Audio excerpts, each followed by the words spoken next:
अस्सलाम वालेकुम दोस्तों, आज का हमारा टॉपिक है कि सोलर पर कितना लोड डालना चाहिए, क्या ज़्यादा लोड डालना चाहिए या कम डालना चाहिए। अगर कम लोड डालें तो क्या नुकसान है, कम लोड डालने से क्या होता है, क्या इन्वर्टर के ऊपर कोई इफेक्ट आता है या फिर आपके सोलर पैनल्स के ऊपर कोई इफेक्ट आता है।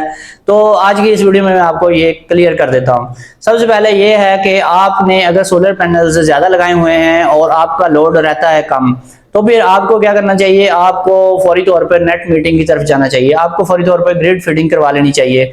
अगर आप ग्रिड फीडिंग नहीं करवाते और आपने बहुत हैवी ड्यूटी सोलर पैनल्स लगाए हुए हैं और काफ़ी ज़्यादा आपके पास पावर है, तो आप उसको यूज़ नहीं करते, उसका इन्वर्टर के ऊपर कोई भी इम्पैक्ट नहीं आएगा, आपका इन्वर्टर नहीं खराब होगा, आपकी प्लेटें जो हैं वो नहीं खराब होंगी, उनको कुछ भी नहीं होगा।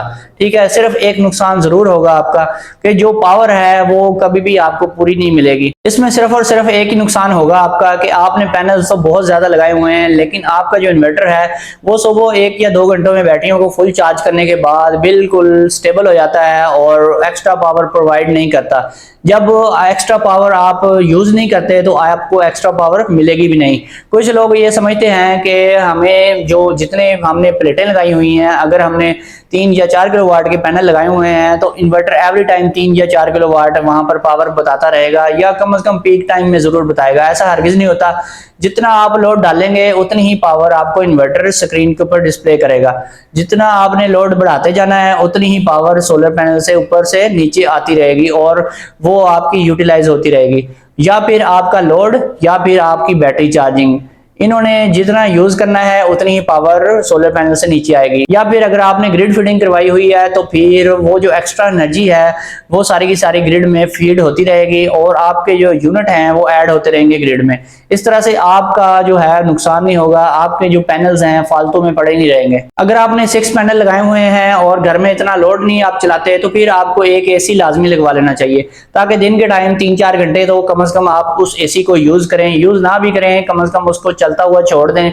और इसका फायदा तो ये जरूर हो सकता है कि आपका जो रूम है वो दिन के टाइम काफी ठंडा हो जाएगा, जिसकी वजह से रात को अगर आप खाली एक पंखा वगैरह या एयर कूलर भी चलाते हैं तो उसकी काफी ठंडी हवा आपको आएगी और टेम्परेचर जो है नॉर्मल रहेगा। जैसा कि आप जानते हैं एक नॉर्मल घर का जो लोड होता है वो चलाने के लिए हमारे 4 पैनल ही काफी होते हैं। 580 वाट के हों या फिर 545 वाट के हों, 4 पैनल अगर आपने लगा रखे हैं तो आपके घर में जितनी भी चीजें हैं सवाई हैवी लोड के वो सारा कुछ चलता रहता है। इसमें आप तकरीबन कोई 8-7 पंखे चला सकते हैं, या फिर आपकी कोई 15-20 लाइट्स हैं वो चला सकते हैं, वॉशिंग मशीन चला सकते हैं, ड्रायर मशीन चला सकते हैं, इसमें आप एयर कूलर 2 अदद वो चला सकते हैं। ठीक है, इसमें अगर पेडिस्टल फैन है आपके पास 2 या 3 वो भी आप चला सकते हैं। तो ये सारी चीज़ें आप चला सकते हैं। इवन कि आप अगर पानी वाली मोटर चलाते हैं तो वो भी आप अगर थोड़े टाइम के लिए लोड डालते हैं तो वो भी आप चला सकते हैं, अगर आपने बैटरियां साथ अटैच कर रखी हैं। और इसमें आपकी फ्रिज भी चलती रहती है। ये सारा घर का जो भी लोड है, इसमें आयरन वगैरह भी है, ये सारा कुछ आप दिन के टाइम यूज़ कर सकते हैं। लेकिन अगर आप ये सारी चीज़ें नहीं चला रहे होते जिस टाइम, उस टाइम आपकी ये पावर जो है ये सारी वेस्ट जाती है और आपको कोई फ़ायदा नहीं होता। अगर फ़ायदा कोई नहीं होता तो इसका नुकसान भी कोई नहीं होता।